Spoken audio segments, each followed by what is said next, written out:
Hey guys, welcome back, it's Meg. This is the 10.1 Mistweaver guide for Mythic Plus, and we are going to be going over stats, talents, cooldowns, rotation and triage, strengths and weaknesses, as well as some recommended add-ons and Weakauras.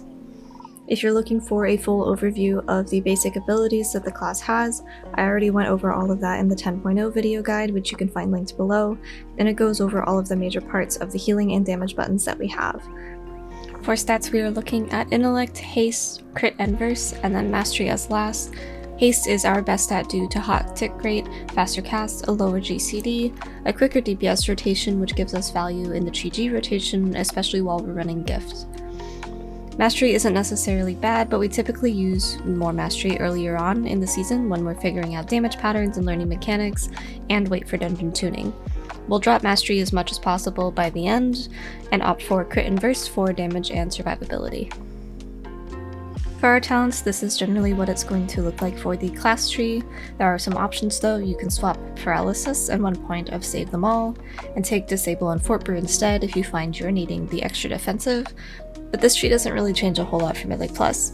Song of Chi-Ji is a choice node now with Ring of Peace, and it can be used in certain situations with the new affix Incorporeal, but honestly I wouldn't recommend dropping Ring unless you're in a really coordinated group.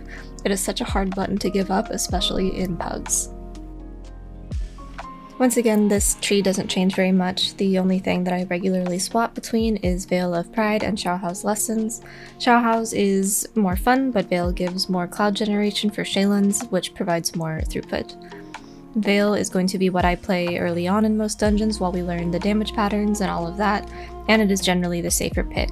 If you find yourself wanting Mana Tea, especially after you get the tier set, you can drop Zen Pulse and Echoing Reverberation and take Font of Life and Mana Tea. In terms of cooldowns, we have Revival. This is a group-wide instant heal that procs our mastery, as well as dispels any magic, poison, or disease. This also scales 100% up in 5-mans, so this is a nice cooldown for when you need to top everybody quickly while on the move, or you don't have time for a cast. It is also nice that it can just be used as a master spell if needed. Shaylin's Gift isn't technically a cooldown, but I do kind of treat it like one. With the talent Legacy of Wisdom, all 5 targets are going to be hit, so this is a large group-wide heal, and it's relatively fast cast. It's hasted as well.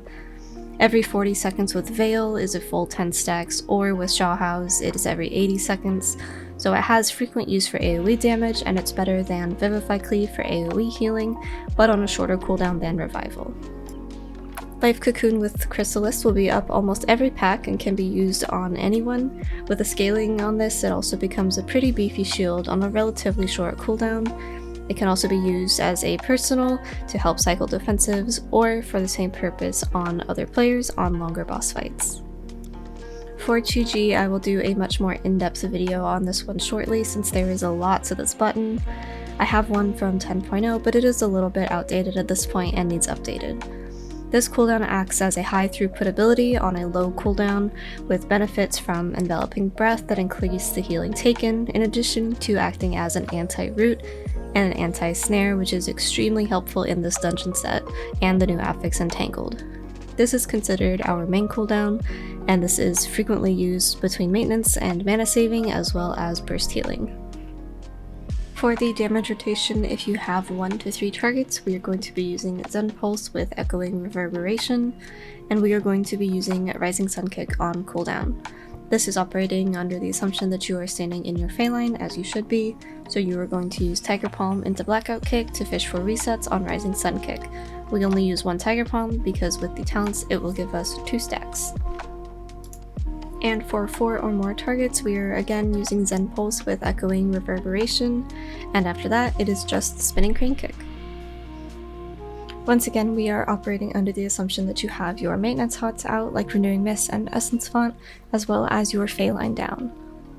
There isn't really a rotation set in stone for how to heal since so much goes on in a dungeon. It varies wildly depending on comp, dungeon, affixes, key level, your route, but you get a general idea of how to handle situations that you may come across, but the real answer is practice will help more than anything. The more you practice, the more comfortable you'll be while healing. We have two ways to handle single target healing, and it depends on if anyone else is missing health or if it is only the target you are trying to heal that is missing health. If no one else is injured, you can continue your DPS rotation and using Rising Sun Kick on cooldown for the Ancient Teachings healing, as it is now a smart heal and it will only heal injured targets. If another player is missing health but you do want to heal one specific person up and prioritize them, then you can do the Soothing Mist, Enveloping Mist, Vivify Spam rotation. If you have enough targets, I usually go around 6+, you can use Zen Pulse as a quick little heal as well. For multiple targets, you can use Shaylin's Gift or Vivify Cleave, although Vivify Cleave is kind of our last resort at this point. With any of our cooldowns in addition to Shaylin's Gift being stronger, it is kind of a last resort button now. But if you were to end up in this situation, you would use the lowest target with Vivify for your anchor. And if you have a high mob count, it doesn't really matter what type of damage people are taking or how many, because with enough mobs, Spinning Crane Kick and Zen Pulse will take care of it completely. This is a very high mob count though, and I probably wouldn't rely on it anything lower than about 7 targets. This is all also dependent on how much damage is going out. Most of the time you can rely on Ancient Teachings to do all of the maintenance healing, but you do have to be aware of the dungeons and mechanics that are happening, and everything will just get easier the more that you do it and the more that you practice. There is no hard and fast rule about what you do in every situation, and that's what I really like about Mistweaver, is that it's always up in the air and there's always multiple ways to handle things.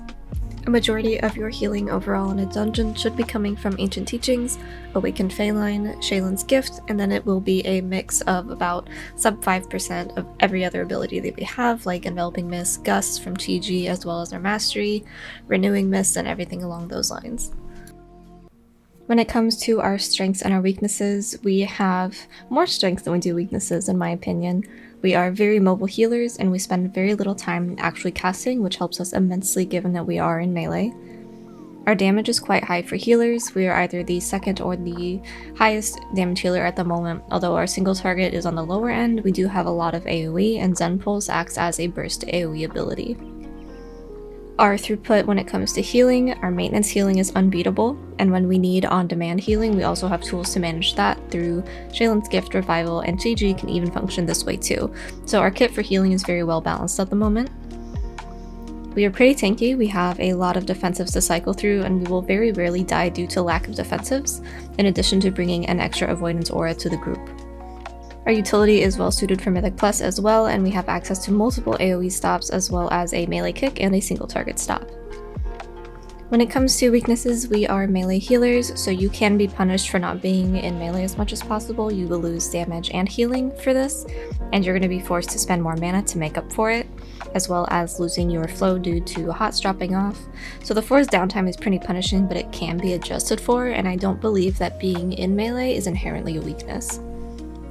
We only have access to one single target external. Cocoon is our only on use that we have access to, and although a group-wide DR or absorb isn't necessary, sometimes our comp has been limited to the fact that we only have one, and it was relatively infrequent in its use until Chrysalis has been reintroduced.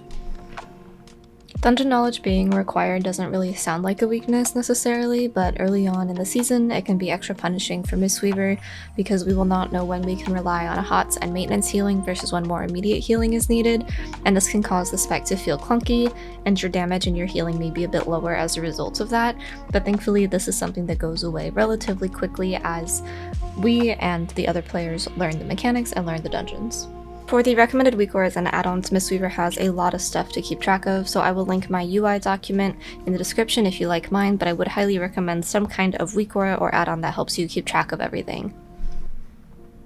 First off is Voodoo and Omni CD. Voodoo is my frames and Omni CD is my group cooldown tracker as well as my kick tracker, and these are compatible with each other, so the parts of this that are Omni CD are all of the icons coming off of the left side of my frames as well as the kick tracker up above, and everything else in this is Voodoo, and this lets me see HOTS and debuffs, as well as my own mana bar. I like to have it there just to keep everything together. Voodoo is not the only choice, and it's kind of weird to set up.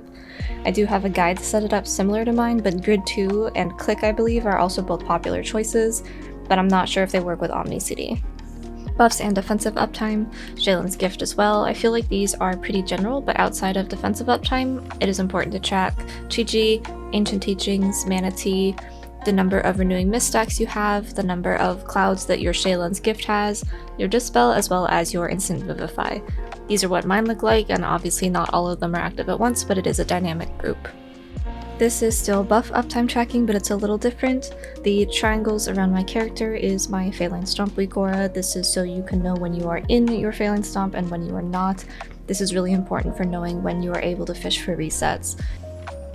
I hope that this video was helpful. If you guys have any comments or questions, feel free to hit me up on Twitch, Twitter, or Discord.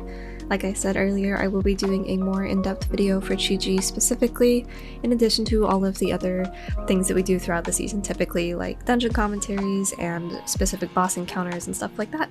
So I will see you guys next time, and thanks for watching.